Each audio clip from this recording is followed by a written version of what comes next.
आज चाहिँ म ध्यानको तेस्रो पार्ट 3 यो किन मैले बनाएर छु भने कुनै पनि सानोतिनो कुरा जानकारीमूलक एउटा ज्ञान अरूलाई बाँड्यो अरूलाई सेयर गर्यो भने उसको जीवनमा पनि ठुलो परिवर्तन आउँछ।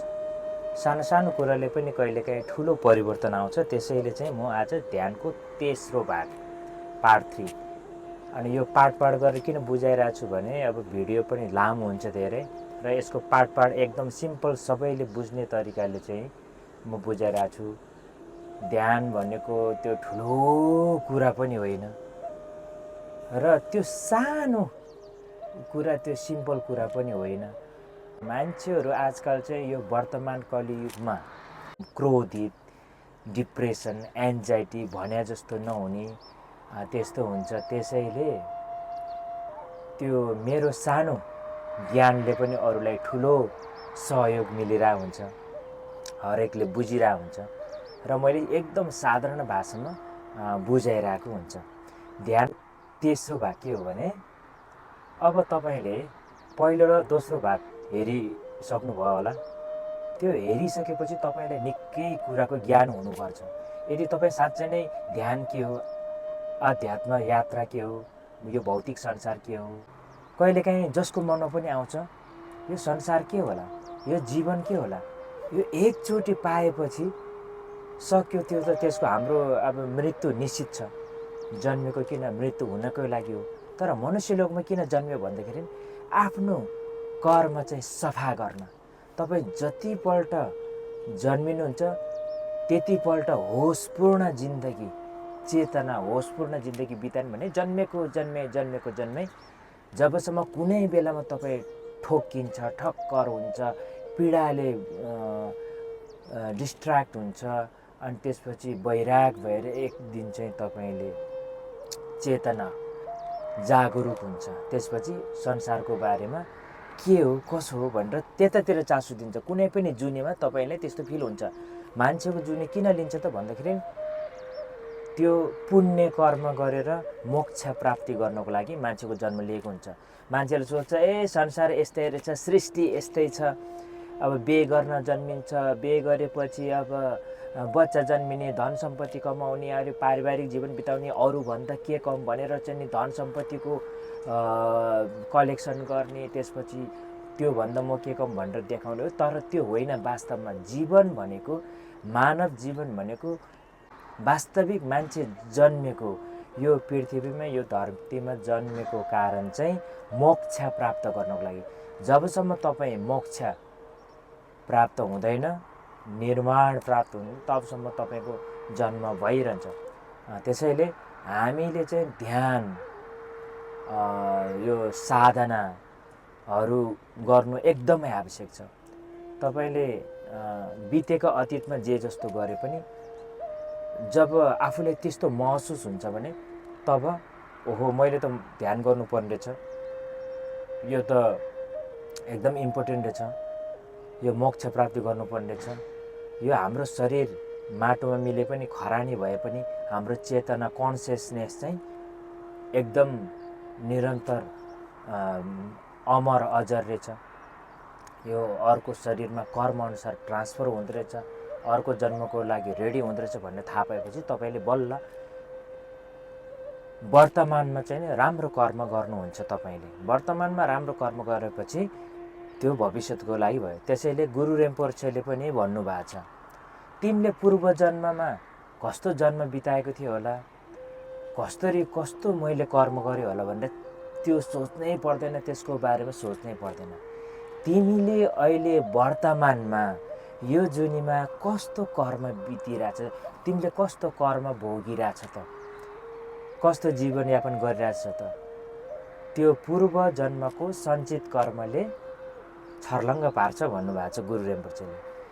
अनि म अर्को जन्ममा कस्तो हुन्छ होला, के हुन्छ होला, 84 लाख योनिबाट जन्मेर पशु किरा फट्याङ्ग्रादेखि लिएर बल्ल मानव योनिमा जन्म लिनुपर्ने हो कि, अथवा म डाइरेक्ट मान्छेको चोलामा आउने हो कि, अथवा मान्छेको चोलामा जन्म नलिकन चाहिँ नि म मोक्ष प्राप्त गरेर चाहिँ नि अमिताभ बुद्धको लोकमा जन्म अथवा वैकुण्ठ धाममा जन्म लिन्छ कि अथवा स्वर्गलोकमा जन्म लिन्छ कि अथवा नर्कलोकमा जन्म लिन्छ कि त्यो अनेक कौतूहलता हुन्छ। त्यो कौतूहलता हुनै पर्दैन। तपाईँ भोलिको जन्म कस्तो लिने त्यो सबै तपाईँको आफूमा भर पर्छ के।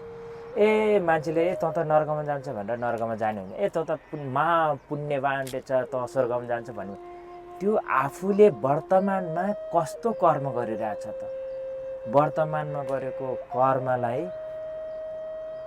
त्यो अनुसारको कर्मको फल अब नेक्स्ट लाइफमा चाहिँ नेक्स्ट अर्को जन्ममा चाहिँ तपाईँले भोग्न पाउनुहुन्छ। कर्म गर, कर्मको फलको आश नगर भन्नुको अर्थ के हो भन्दाखेरि कर्म भनेको एक्सन हो कि, कर्म भनेको काम भनेको हरेक कुरा तपाईँको मन वचन कर्म, काया वाक चित्त, चित्त मनले के सोच्नुहुन्छ, मन वचन कर्मले के गर्नुहुन्छ त्यो अनुसारको कर्मको फल चाहिँ नेक्स्ट लाइफको लागि हामीले चाहिँ नि जम्मा गरेर राखेको हुन्छ। त्यसैले हामीले चाहिँ यो बुझ्नु एकदम जरुरी छ। त्यसैले म चाहिँ बुद्धिज्म कम्युनिटीमा हुर्किएको भएर हामी चाहिँ अब अलरेडी बुद्धिज्मको ध्यान साधना पनि गर्छु, मलाम पाठहरू पनि गर्छु। तर आध्यात्मिक सिद्धान्तले म धेरै फोकस गर्छु, किनभने संसारमा लगभग 300 भन्दा धेरै धर्महरू रहेछन्। तर त्यसमध्येमा इस्लाम, बुद्धिस्ट, हिन्दू र क्रिस्चियन चाहिँ सबैभन्दा मेन भन्नु पर्यो। तर सबै धर्मले मेरो धर्म सिद्धान्तहरू सही छ भनिरहेको हुन्छ। त्यसैले जब मेरो धर्म सही छ, सबैभन्दा ठुलो धर्म छ, यसले चाहिँ स्वर्ग पुर्याउँछ, एकदम पुण्य तार्छ, यो अब जन्नत स्वर्गमा पुग्छ, अरू कुनै पनि धर्म छैन भनेर कुनै पनि धर्मले भन्छ भने त्यो अहङ्कार हो। अहङ्कारबाट फेरि त्यहाँ पाप सुरु हुन्छ। त्यसैले आध्यात्मिक सिद्धान्त भनेको चाहिँ तपाईँ आफूले आफूलाई म को हो, म कस्तो खालको चेतना हो।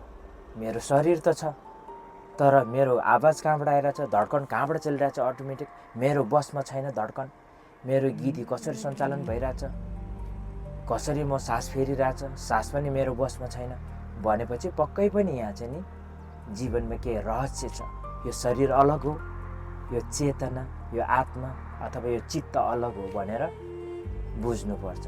त्यसको लागि हामीले चाहिँ अलिकति ध्यान साधना गरेर आफूले आफूलाई चिन्न सक्नुपर्छ। आफूले आफैलाई चिन्न सक्ने भनेको आध्यात्म हो। अनि बुद्धिज्म पनि आध्यात्म नै हो। त्यसैले इङ्ग्लिसमा पनि लेखेको छ, Buddhism is not religion, it is art of living भन्छ। त्यो अमेरिकनहरू आज बुद्धिज्म बनाएको छ, उनीहरूलाई राम्रो बुद्धिज्मको बारेमा ज्ञान छ। बुद्धिज्म भनेको एउटा धर्म होइन, एउटा बाँच्ने कला सिकाउँछ। यसले चाहिँ बाँच्ने विधि तरिका, अवेरनेस, कन्सियसनेस सिकाउँछ। त्यसैले अब यो भिडियो बोल्दा बोल्दै लामो भयो। अब म ध्यानको तेस्रो भाग भनौँ न यसैमा जोडिनु पर्ने अब थोरै समय छ। म अर्को नेक्स्ट पार्ट 4 मा बनाउँछु है त। त्यो छोटो छ, म सिम्पल तरिकाले सिकाउँछु तपाईँहरूलाई। अहिले चाहिँ अलिकति तपाईँहरूलाई अवेरनेस, कन्सियसनेसको बारेमा, अलिकति चेतनाको बारेमा भन्यो। ल अब म नेक्स्ट पार्ट 4 बनाउँछु है त। Okay, by by.